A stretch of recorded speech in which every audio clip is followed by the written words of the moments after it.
When you hear the name Apostle Paul, you probably think of the greatest missionary in Christian history, right? But today, we're not talking about the saint.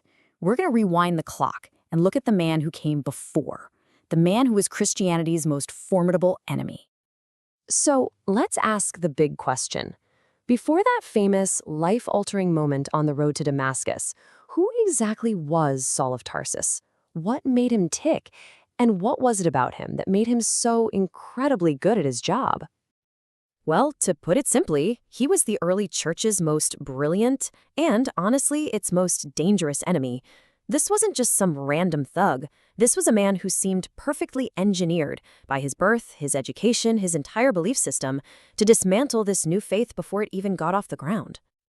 To really get what made him so dangerous, you have to start with where he came from. See, Saul was a product of two powerful, overlapping worlds: the world of his hometown, Tarsus, and the vast Roman Empire that it was a part of. He was born in Tarsus of Cilicia, which is in modern-day Turkey.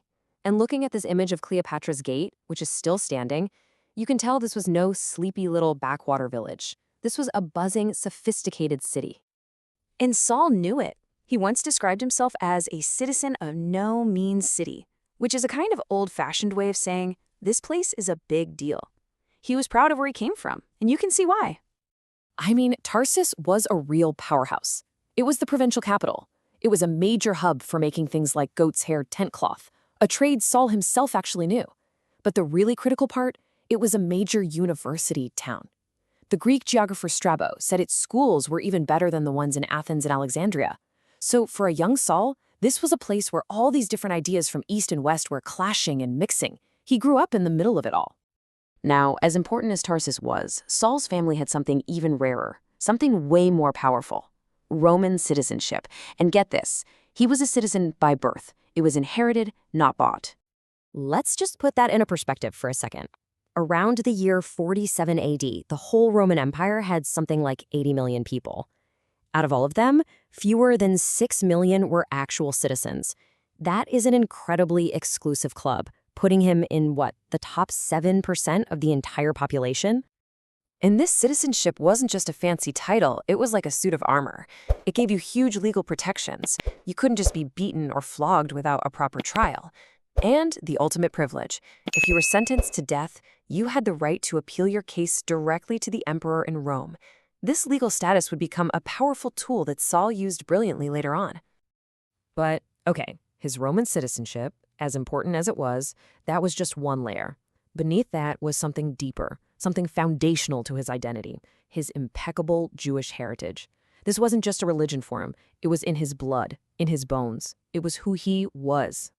When Saul later laid out his credentials, it's like he was listing the 4 pillars of a perfect pedigree. Circumcised on the 8th day meant he wasn't a convert. He was born into the covenant. Of the stock of Israel, that's a declaration of a pure, unmixed bloodline.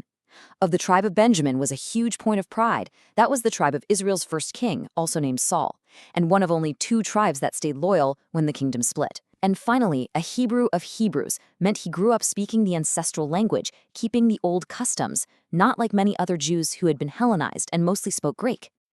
So you've got the Roman citizen and the pure-blooded Benjaminite. But the real engine that drove him, the thing that fueled his fire, was his ideology. Saul was a Pharisee, and the son of a Pharisee. Now, to get the Pharisees, you have to know their origin story, because it's not about being a stuffy rule follower. It was born out of fire and trauma. A couple centuries before Saul, a Syrian king named Antiochus IV tried to literally wipe Judaism off the map. He outlawed their practices, desecrated the temple, and killed anyone who resisted. The Maccabean revolt was this heroic, bloody fight for survival. The Pharisees emerged from that national crisis, and they basically vowed to build a hedge, a protective wall around their law so that nothing like that could ever happen again. Their zeal was a defense mechanism. In fact, their very name comes from a word that means the separated ones. They were all about separating themselves from anything, any person, any idea, any outside influence that could possibly corrupt their faith. And this meant following not just the written scriptures, but generations of oral traditions that were meant to explain and protect those scriptures. And this whole idea of separation was deadly serious. I mean, look at this. You're looking at an actual warning sign from the temple in Jerusalem. It's written in Greek so foreigners would get the message. It warns any non-Jew that if they cross that line into the sacred areas, it's an automatic death sentence.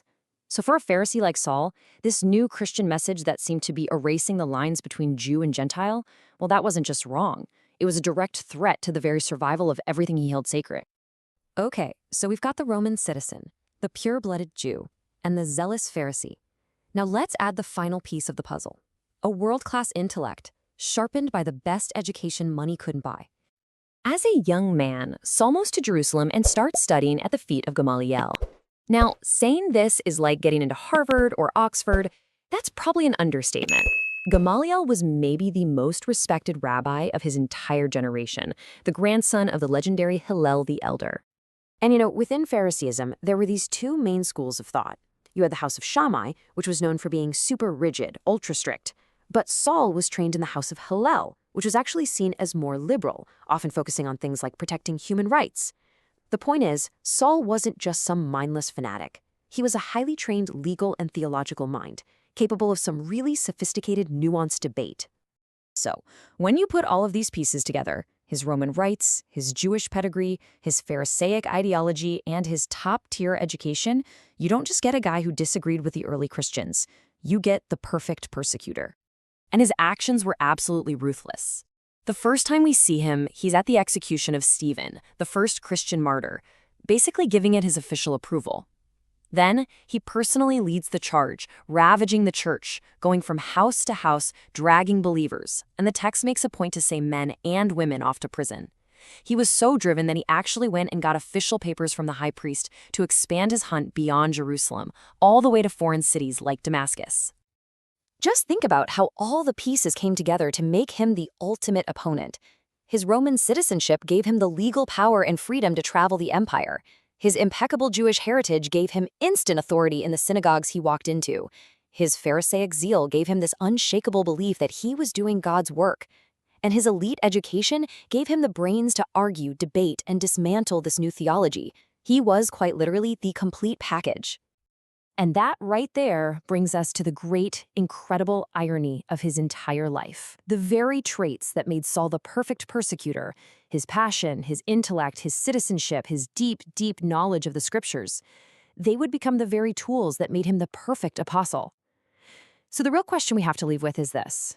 What happens when a person's greatest strengths, their most powerful weapons, get captured and turned around to serve the very cause they once dedicated their whole life to destroying?